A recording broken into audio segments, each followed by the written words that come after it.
Good afternoon. Today I would like to address you about the Governor's State of the State address last Thursday and the reaction to it. To begin with, in spite of what you may have read in the local press, the economy in Kansas is in great shape. The sky is not falling. And I want to give you a few statistical proofs of what has been going on. First of all, the Kansas economy is humming because we have full employment. And in Johnson County, in fact, we have a labor shortage of 2.9% overall. And you've all seen the help wanted ads and the posters out in various businesses.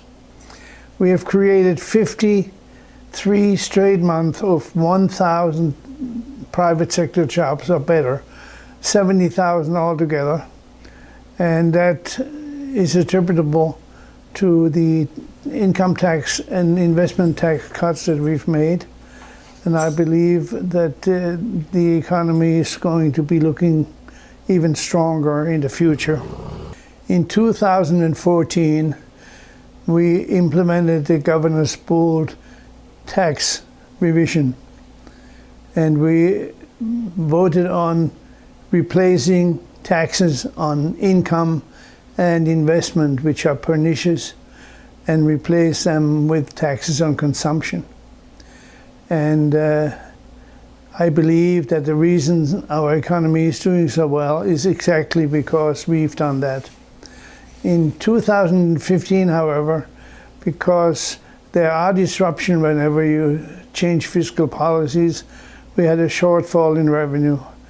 You have to remember that revenues are all based on estimates.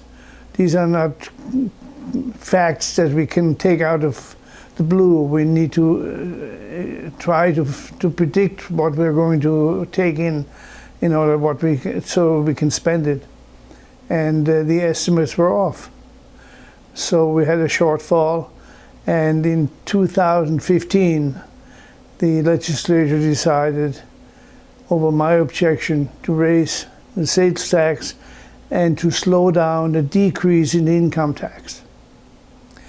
Now you should remember, as of this year, 380,000 Kansans will not pay an income tax.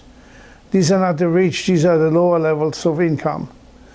And I hear the story about tax cuts are for the rich, which is absolutely wrong, because obviously if you make more money, you've been paying more money, you will be saving more money.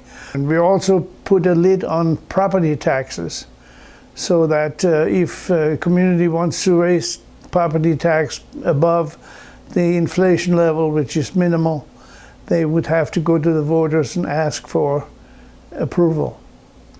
Because of the HOPE Act we passed 2 years ago, more than half of people on welfare are off welfare and are in workfare or training or self-sufficient. This is one of the great accomplishments of the state, and I believe that no one has gotten credit for it. We have also increased vocational education by a very large number. And we have to recognize that not all your kids are going to go to college. There is a great deal of money to be made by those who have a skill.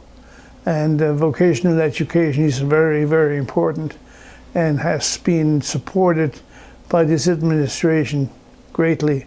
Finally, we have taken capers out of the bankruptcy mode. It is still not fully funded, but it will be, and now we were number 49 out of 50 states in terms of the unfunded obligations we had. Now we're up in the 30s and making progress. The governor also consolidated some of the departments, eliminating a few of them and combining them with others for more efficiency. And the workforce of the state level has actually declined, while we have increased substantially, as I said before, the private sector employment. So overall, I must again take a look at what we've accomplished, what this administration has accomplished in terms of economics. I cannot see how the press locally would not see these facts as they are. Papers like the Wall Street Journal, Forbes, and The Economist have given our governor a high mark for his change in fiscal policy.